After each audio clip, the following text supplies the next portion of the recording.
결국 누가 죽냐면 서민들이 죽습니다. 왜냐면 고가의 분양가를 다 대출받아서 집을 사야 되는 거 아닙니까? 그러다 보니까 대출의 양이 많아지잖아요. 가격이 높아지면 높아진 만큼의 양이 많아지잖아요. 그러면 이제 뭐 금융권이 오히려 이익을 많이 보는. 근데 자꾸 대출을 일으켜서 사라고 하면 제가 생각하는 게 이게 언젠가는 이게 터지지 않을까.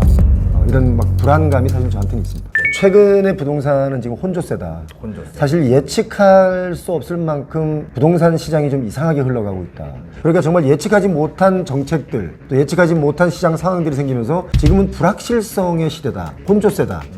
불확실하니까 이게 뭐냐면 불확실성이 가져오는 또 심리적인 측면이 불안하지 않습니까?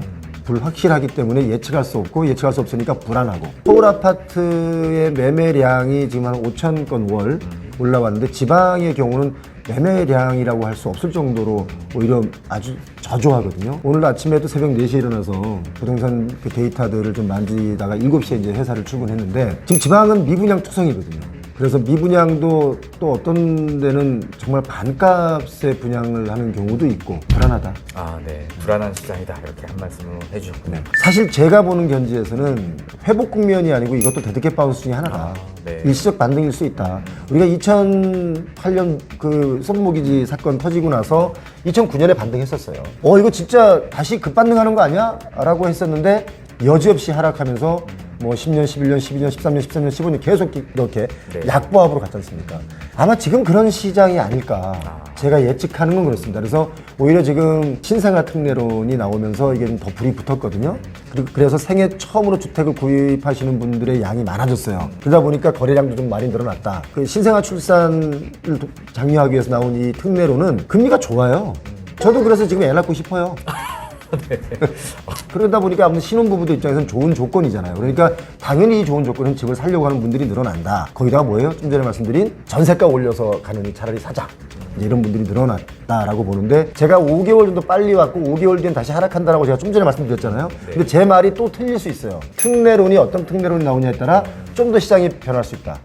지금 그래서 전문가들이 굉장히 요즘 입 닫고 있어요. 말 잘못했다가 새로운 게 뭐 툭 튀어나오면 부동산 시장이 갑자기 방향이 바뀌니까 말 조심하더라고요. 근데 저는 뭐 말 조심할 게 아니고 있는 그대로 다 얘기한 겁니다, 지금. 제가 분명히 올해까지는 적어도 하락을 한다라고 제가 말씀을 드렸었고 이게 뭔가 다시 반등이 오려면 그 반등이 올 수 있는 여러 가지 조건들이 좀 따라줘야 되는데 지금 현재 그럴 수 있는 조건들이 없다. 금리도 아직 불안하다. 이런 얘기를 제가 분명히 3월달 정도까지 했는데 요즘 갑자기 거래량이 늘면서 호가가 올라갔단 말이죠. 근데 여기 맹점이 사실 있어요. 우리나라의 부동산 관련 정보는 대다수가 공급자가 뿌려주는 뉴스에 의해서 만들어지는 데이터들이거든요. 그러니까 수요자들이 뭘 요구한다는 그 니즈에 대한 그 정보는 그렇게 많지가 않습니다. 어떤 수치가 하나만 조금 삐져나와도 이게 마치 대세로 움직이는 것이냐 막 뉴스에서 온갖 뻔뿌질을 하다 보니까 왜곡된 면도 있고 그 왜곡되다 보니까 사람들 심리가 움직이면 결국 또 진짜 그렇게 움직이는 경우도 있고 지금 시장이 바로 그렇다고 저는 보거든요. 요즘 제가 욕먹는 내용 중에 하나가 아니 4월 달에 뭐 부동산 PF 터진다더니 그거 어떻게 된 거냐 이런 질문 가끔 하시는 분들이 있는데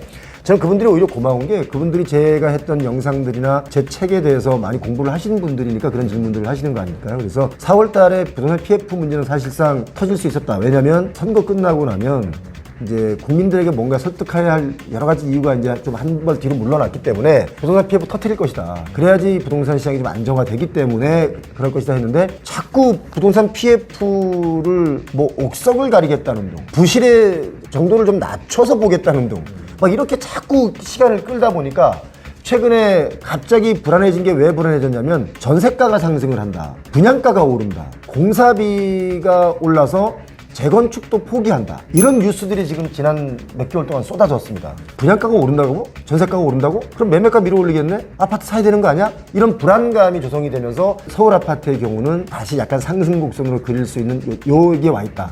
제가 예측한 것보다는 한 5개월 정도는 좀 빨리 온 감이 있습니다. 네, 지금 상황이. 그러니까 부동산 시장의 안정기가 언제 오느냐라는 말에 저도 굉장히 제 스스로도 의문감이 솔직히 요즘 최근에 많이 듭니다. 왜냐하면 그 반복의 사이클이 이제 유튜브나 이런 개인 소셜 미디어가 이제 또 대세를 이루면서 그 사이클의 이 폭이 줄어들었어요.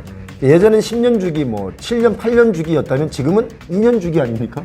네. 그 정도로 이렇게 확 줄었으니까 빠르게. 이제 그만큼 소셜 미디어의 영향으로 인해서 정보를 좀 많이 습득을 한다. 그래서 좀 더 많은 걸 알게 됐다. 언제가 안정화된다라는 말씀을 드릴 수 있는 지금 상황은 아니다. 사실 저는 올해 지나서 23년부터 좀 하향 안정화되면서 안정화로 좀 몇 년 더 갈 줄 알았어요. 정부가 그걸 원한다고 했으니까. 그런데 계속 그 미분양 사태가 나오고 또 시공사 시행사들 나중내 하니까 계속 PF 살려주고 뭐 PF가 망가지면 금융권이 무너지네 하는데 사실 그동안 우리나라의 경험상 금융권 뭐 한두 군데 PF 때문에 날아간다고 하더라도 나라 경제에 그렇게 문제가 되지 않는다라고 저는 보고 있고 오히려 그렇게 자꾸 PF를 살려주는 정책으로 일관하다 보면 결국 누가 죽냐면 서민들이 죽습니다. 왜냐면 고가의 분양가를 다 대출받아서 집을 사야 되는 거 아닙니까? 그러다 보니까 대출의 양이 많아지잖아요. 가격이 높아지면 높아진 만큼의 양이 많아지잖아요. 그러면 이제 뭐 금융권이 오히려 이익을 많이 보는. 그러니까 서민들, 중산층 이런 분들이 지금 고가 주택으로 인해서 많이 힘들어졌다. 그래서 오히려 PF 이런 것들 계속 살리는 정책은 저는 시장에 맡겨뒀으면 좋겠다. 시장에 맡겨두면 은행 금융권에서 그거 다 뺏어서 다시 경매, 공매로 내놓잖아요. 그러면 땅이 싸지지 않습니까? 네. 땅값이 싸지면 분양가도 싸지는 거 아닐까요? 제 의견은 그렇습니다. 시장에 맡겨두면 비싸면 안 산다. 근데 자꾸 대출을 일으켜서 사라고 하면 제가 생각하는 게 이게 언젠가는 이게 터지지 않을까. 이런 막 불안감이 사실 저한테는 있습니다. 부동산 공부에 우리 일반적인 사람들이 부동산 공부의 첫걸음이 뭐냐면 부동산 그 공인중개소, 중개사 사무실 방문이 첫 번째 공부예요.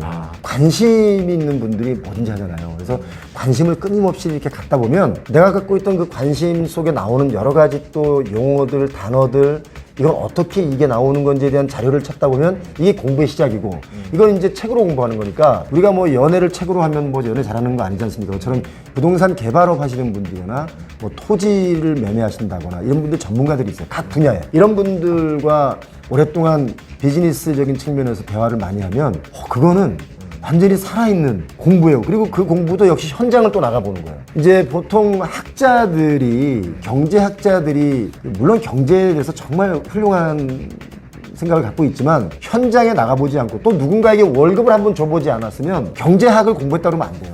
누군가에게 월급을 줘봐야 내가 알고 있던 책상에서 공부했던 경제가 이게 매칭이 되거든요. 근데 계속 교과서에 있는 거 뭐 자료 가지고 계속 공부하고 그러면 이런 사람들이 정책을 하면 나라가 망해요. 그동안 이랬던 예가 많아요. 저는 이제 뭘 얘기하고 싶냐면 직접 관심을 갖고 발로 뛰다 보면 그게 1년, 2년, 3년, 4년 지나다 보면 어느새 나한테 생각지도 않은 아파트가 한 채 딱 생기고 그러면 또 상업용을 사볼까 해서 또 뭐 오피스텔도 사게 되고 자꾸 이렇게 영역이 넓어지는 거죠. 그렇게 저는 한 30년, 25년 이상 살았습니다.